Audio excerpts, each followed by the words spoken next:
Панорамна гледка към Бърно от близкия хълм. Фронтално се вижда катедралата. За съжаление, оказа се затворена днес. Може би ще я посетя тези дни. Съвсем близо до катедралата се намира пивоварна Старо Бърно. Както новата пивоварна, вижда се както новата пивоварна цеха, така и бившата, която в момента е ресторант.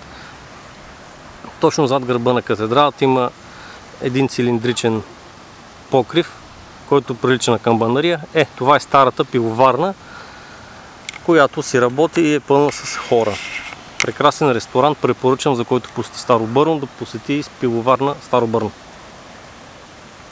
Гледка към старата част.